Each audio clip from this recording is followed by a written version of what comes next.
In my almost 3 decades of helping countless hundreds involved in various world religions, cults, and Eastern mysticism, and even today as I talk to pagans, witches, New Agers, and spiritual seekers who communicate with the dead and do psychic readings, I find there is much confusion about the supernatural world and God's angels and fallen angels known as demons and devils. The Bible explains the differing functions of both good and fallen angels, and Psalm 91 says of God's messengers, "For he will give his angels charge concerning you, to guard you in all your ways." Martin Luther, the famous German theologian who began the Protestant Reformation, said, "An angel is a spiritual creature without a body, created by God for the service of Christendom and the Church." Throughout the Bible, God's supernatural guardians are at the believer's service, not as one guardian angel allocated to only one human as popularly understood, but unknown millions available to intercede in the affairs of men and judgment of nations. In the world-famous Christmas story, God's angels are shown as messengers as they herald the good news of the birth of his Son, Jesus the Messiah, and appear to shepherds near Jerusalem. When Jesus was about 30 years old, the Bible teaches that ministering angels appeared to him after he'd successfully overcome 3 rigorous temptations by Satan, who encouraged Jesus to bow down and worship him to gain worldly riches and fame, which are Satan's to offer. At God's command, we learn that his angels are faithful to help, comfort, guide, protect, and provide for his people. They move between 2 worlds, the unseen world where they have the advantage of seeing all supernatural beings and mankind, and the natural world where they interact with humans who can't see them unless they take on a physical form. Angels have supreme importance and power in a monumental spirit world conflict that began in the supernatural realm shortly after the dawn of human history and continues on earth today with increasing superhuman powers. Bitter wars have ravaged civilizations throughout the centuries, using the satanically inspired principles of greed, power, and control. But modern warfare, combined with today's technology, huge financial resources, and fanatical religious zeal displayed in global terrorism could wipe out our Earth's civilization as we know it. A destruction Satan desires and a predicament the Bible warns about. The root cause of this conflict, fearful mayhem and perpetual crisis, started in the unseen world with the angels. Contrary to world-famous artistic renderings, angels are not females, males, or young children. They are without age and sexless. They are also non-material, without bodies of flesh and blood, although they can appear as humans, as shown in the Bible.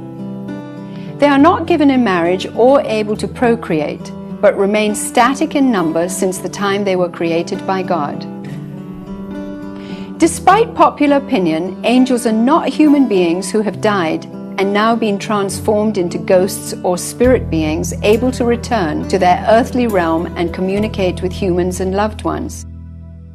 When a human dies, if a believer in Jesus, his eternal spirit goes immediately to be with Jesus in heaven.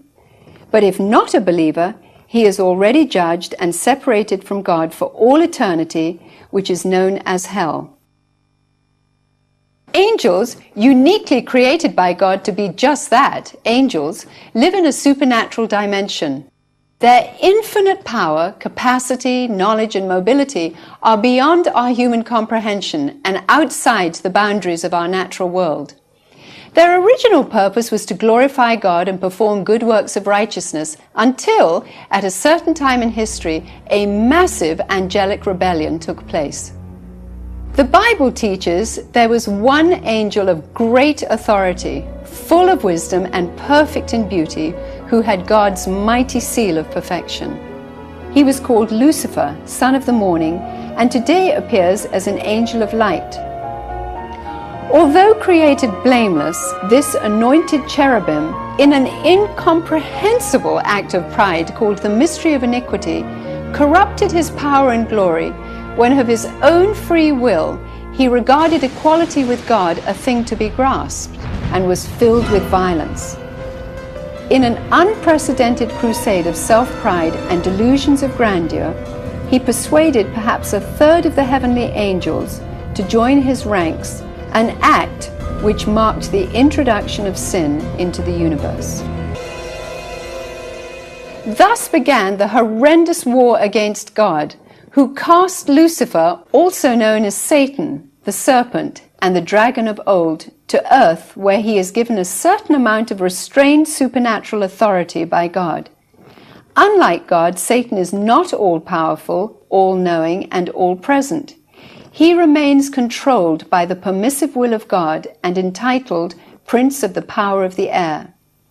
As head of this present world system that is a real though invisible power of the supernatural, Satan and his fallen angels work tirelessly in world governments and human institutions.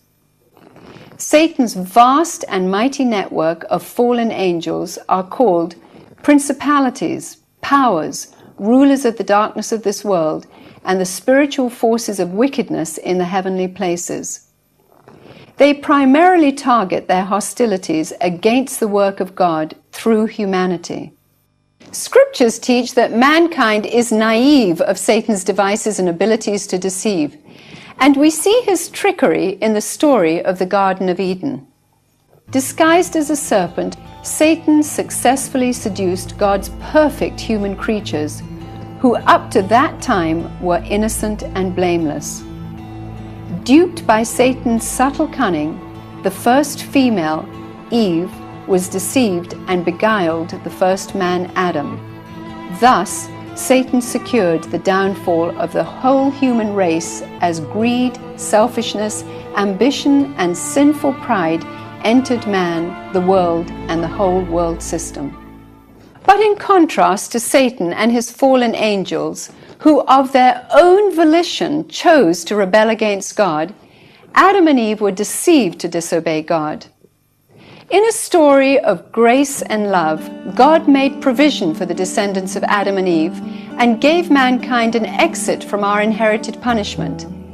Instead of eternal separation from God through the wages of sin, God gave us a free gift of eternal life, a gift not extended to the fallen angels.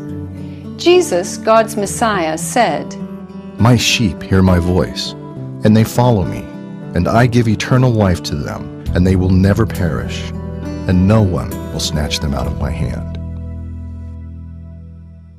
But as in the Garden of Eden, today Satan continues to use his strategy and lies of deception to divert man's mind and emotions from God's plan for his life. We're told to be on the alert. Your adversary, the devil, prowls around like a roaring lion, seeking someone to devour.